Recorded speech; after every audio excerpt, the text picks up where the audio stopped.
Lorenzo Ramírez, muy buenos días. ¿Qué tal? Buenos días, José Antonio.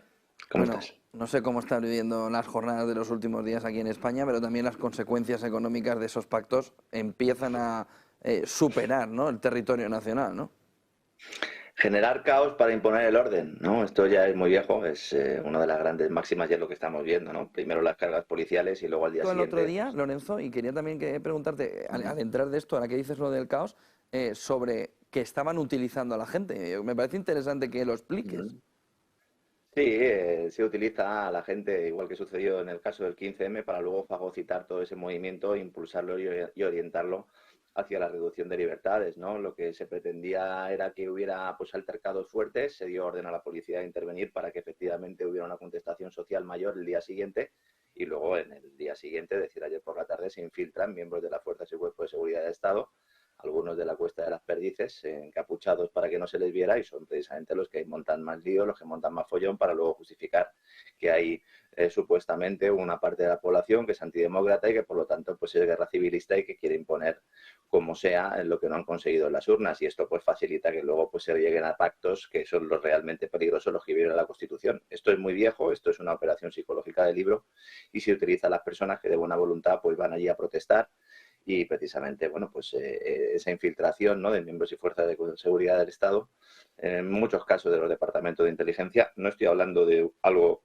que me suene o que me hayan comentado, sino que tengo constancia de que eso ha sido así, porque hay algunos elementos, yo tengo fuentes también dentro de la inteligencia que así me lo indicaban, y entonces, bueno, pues tú generas un problema para luego imponer una solución con bota de hierro, ¿no? Y eso es lo que lamentablemente vamos a ver, ¿no? Hace un año hacía un programa con César Vidal planteando que los grandes bancos, creo que tú también te hiciste eco, que los grandes bancos contemplan escenarios de caos social en Europa y que se están preparando para ello.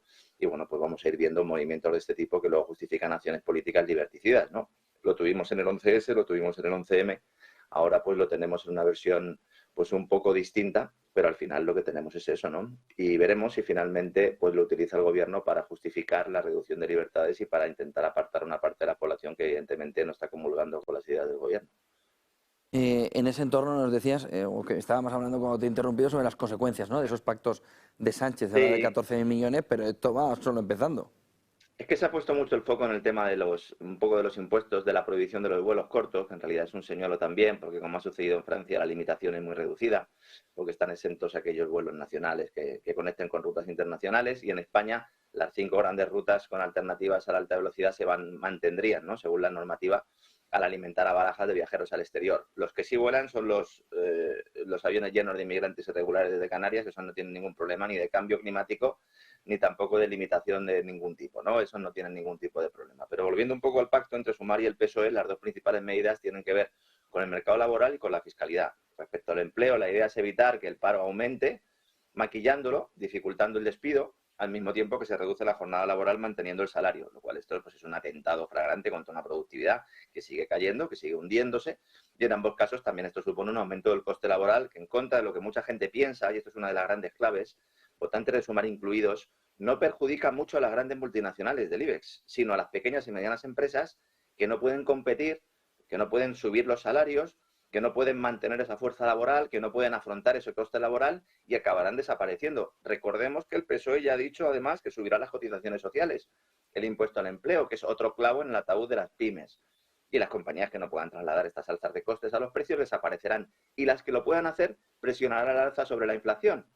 ¿Asumiría entonces el gobierno esa responsabilidad de sus actos? En absoluto. Le echarán la culpa a Putin, a los chinos, a los palestinos o a José Binder o a Lorenzo Ramírez. Hay donde elegir, ¿no? Y luego el otro gran elemento del pacto es el de la fiscalidad, en un momento como el actual en el que la recaudación está bajando ya como consecuencia de esa asfixia económica que sufren hogares e industrias desde hace muchos años. En buena medida provocada también por la voracidad de la Hacienda española. El gobierno en funciones promete a Bruselas que elevará los impuestos a partir del 1 de enero. Se nos dice, como siempre, que pagarán los ricos, y en esta ocasión bancos y energéticas, ¿no? Ahí está puesto el foco, pero la realidad es que los que sufrirán serán los hogares, que verán cómo se eliminan de forma masiva deducciones en el IRPF, que sufrirán incremento de IVA en servicios básicos, combinación de medidas, aumento de costes laborales, incremento de factura fiscal, se producirá además en un contexto de estancamiento económico con inflación y, lo más relevante, un escenario de retirada parcial de apoyo del Banco Central Europeo, lo cual va a ir impulsando, va a ir presionando las primas de riesgo de los países más endeudados, entre ellos de España. Hoy precisamente Calviño está intentando hacer el sudoku con las reglas fiscales para que afecte esto un poco menos.